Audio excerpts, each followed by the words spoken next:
മുതൽ ഇന്ത്യൻ നികുതി വ്യവസ്ഥയിൽ വലിയൊരു മാറ്റത്തിന് അരങ്ങൊരുങ്ങുകയാണ്. പതിറ്റാണ്ടുകൾ പഴക്കമുള്ള 1961 ആദായ നികുതി നിയമത്തെ മാറ്റി സ്ഥാപിച്ചുകൊണ്ട് 2025 പുതിയ ആദായ നികുതി നിയമം പൂർണ്ണതോതിൽ നിലവിൽ വരികയാണ്.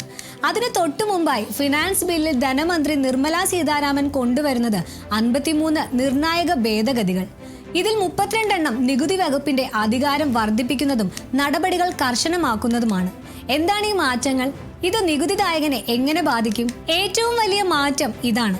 പഴയ നികുതി കേസുകൾ വീണ്ടും തുറന്ന് പരിശോധിക്കാൻ ആദായ നികുതി വകുപ്പിന് കൂടുതൽ അധികാരം ലഭിക്കുന്നു. കോടതികളോ ട്രിബ്യൂണലുകളോ ഏതെങ്കിലും കേസിൽ പ്രത്യേക നിരീക്ഷണങ്ങൾ നടത്തിയാൽ തീർപ്പാക്കിയ കേസുകൾ പോലും വീണ്ടും പരിശോധിക്കാൻ അധികാരികൾക്ക് ഇനി കഴിയും. പഴുതുകൾ അടയ്ക്കുക എന്ന ലക്ഷ്യത്തോടെ റീ അസസ്മെന്റ് നിയമങ്ങൾ സർക്കാർ കൂടുതൽ കർശനമാക്കുകയാണ്. അതേസമയം നികുതിദായകർക്ക് കുറച്ചുകൂടി വ്യക്തത നൽകാൻ സർക്കാർ ശ്രമിക്കുന്നുണ്ട്. ഇനി മുതൽ നികുതി നോട്ടീസുകൾക്ക് മറുപടി നൽകാൻ കുറഞ്ഞത് 30 ദിവസവും പരമാവധി 3 മാസം വരെയും സമയം ലഭിക്കും. എന്നാൽ ഇതിനൊപ്പം ഒരു മുന്നറിയിപ്പുമുണ്ട്. നികുതി ഉദ്യോഗസ്ഥരുടെ തീരുമാനങ്ങളെ സാങ്കേതികമായ കാരണങ്ങൾ പറഞ്ഞ് ഇനി കോടതിയിൽ ചോദ്യം ചെയ്യുന്നത് കൂടുതൽ ദുഷ്കരമാകും. എല്ലാം കർശനമാക്കൽ മാത്രമല്ല, ചില ആനുകൂല്യങ്ങളും ഇതിലുണ്ട്.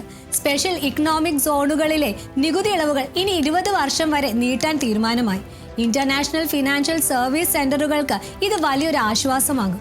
കൂടാതെ ആന്ധ്രാപ്രദേശിലെ ലാൻഡ് പൂളിംഗ് സ്കീമിലുള്ളവർക്ക് ക്യാപിറ്റൽ ഗെയിൻസ് ടാക്സിൽ ഇളവും പ്രഖ്യാപിച്ചിട്ടുണ്ട്. ഇനി സാധാരണക്കാരനായ നികുതിദായകന് എന്ത് സംഭവിക്കും? അനുസരണ കാര്യങ്ങളിൽ വ്യക്തത വന്നെങ്കിലും പഴയ കേസുകൾ വീണ്ടും തുറക്കുന്നത് പലരുടെയും പണി പാളും. ബിസിനസ്സുകളെ സംബന്ധിച്ചിടത്തോളം ദീർഘകാല പ്ലാനിങ്ങിന് സെസ് ഇളവുകൾ ഗുണം ചെയ്യുമെങ്കിലും നടപടിക്രമങ്ങളിൽ ചെറിയ പിഴവുകൾ ഉണ്ടായാൽ പോലും ചോദ്യം ചെയ്യാനുള്ള സാധ്യത കുറയുന്നത് വെല്ലുവിളിയാണ്. ബഡ്ജറ്റിലെ പ്രഖ്യാപനങ്ങളെ നിയമമാക്കി മാറ്റുന്ന സുപ്രധാന പ്രക്രിയയാണ് ഫിനാൻസിംഗ് ബിൽ. പുതിയ ആദായ നികുതി നിയമത്തിലേക്ക് രാജ്യം കടക്കുമ്പോൾ ഈ ഭേദഗതികൾ നികുതി വ്യവസ്ഥയെ കൂടുതൽ ഡിജിറ്റലായും എന്നാൽ അതേസമയം കൂടുതൽ കർശനമായും മാറ്റിയെഴുതുകയാണ്.